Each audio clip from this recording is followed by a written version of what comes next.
Welcome back to the channel, guys. Today I'm going to do a quick video on what I call my assault pack. This is basically just a survival kit that I've tailored towards my tactical gear.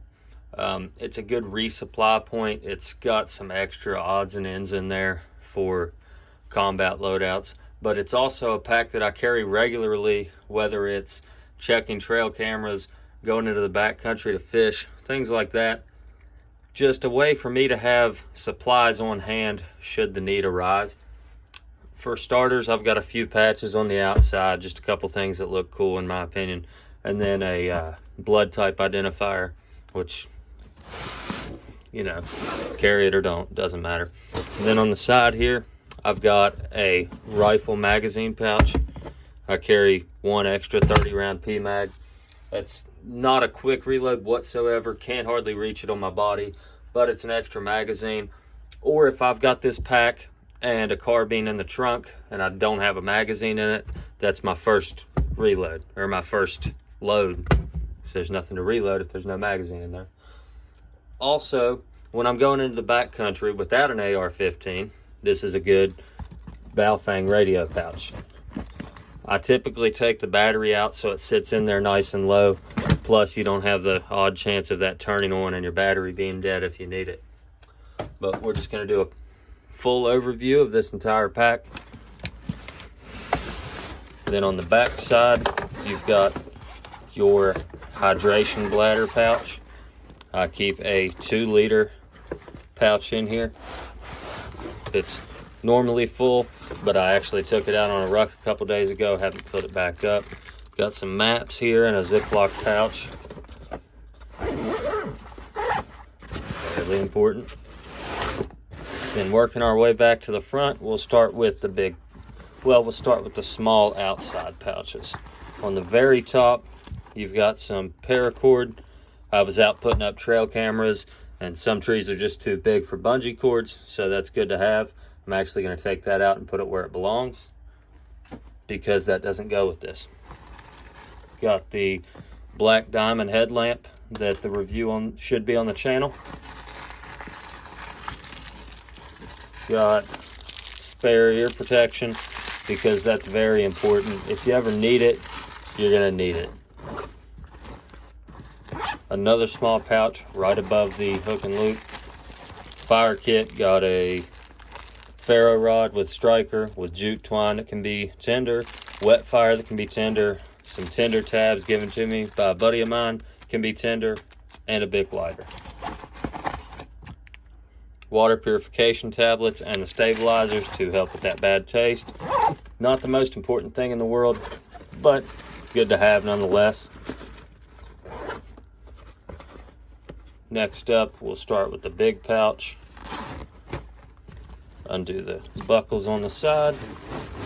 Working our way in, I keep a bandolier with 6 spare magazines if I'm carrying a carbine, because that is a really good resupply. I mean, you're going to run through those mags fairly quick if you ever use them. Vacuum sealed socks and underwear. Your feet are important. Then in here, I've got a big shemagh and a mosquito head net in a Ziploc, keep them nice and dry. Working our way to these mesh pockets here. Sorry about that. Got an emergency bivvy and the improvised shelter kit I've done a video on.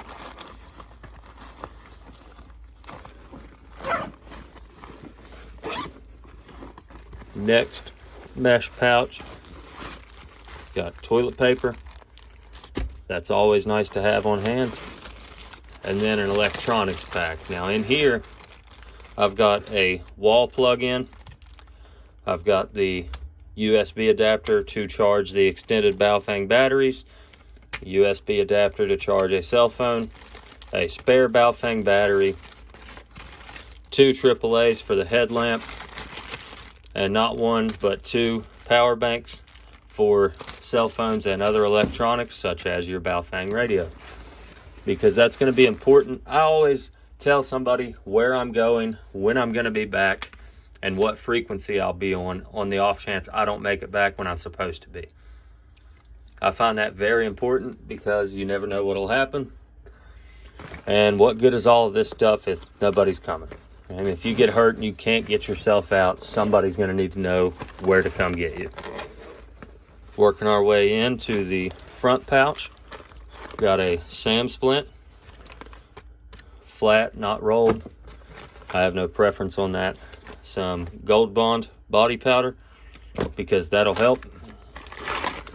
A little boo-boo kit with all types of different things. Rolled gauze, Tylenol, anti-diarrheals, bee sting relief, Carmex, triple antibiotic ointment, all kinds of stuff in there. An extra roll of gauze, and then a wrap, a cold compress to go with the insect sting relief, because I'm mildly allergic. Won't kill me, but I swell up pretty good. Write in the Rain notepad, pencil, and pen. Then last but not least, I've got this little kit with, you've seen this on the channel before, a bore snake for an AR-15, a spare tail cap for the Streamlight ProTac HLX rifle light, because that's a failure point on there, the extra battery tray for the Holosun optic, and then hex bits and Allen wrenches for everything on my carbine, holsters, everything that could come loose, there's a wrench there for it. But that just about does it. That's everything I keep in here. I think that's a pretty good baseline. Not too heavy. It's a good weight that you're actually going to carry each and every time you go out. But it offers you a lot of capabilities. Communications. You've got the lighting. You've got shelter. You've got just about everything you need. Welcome back, guys. Sorry, after the video, it occurred to me that I forgot to show you one of the most important things in this pack. Ammo is great, water is great, fire is great, but one of the most important things you can have in this pack is going to be calories. And I keep some in this zippered pouch. I knew they were here, I just completely forgot about them. That being said, that's all I have for you today. Once again, thank you for watching. Like, comment, subscribe, tell your friends. I'm Coyote, and thank you for watching.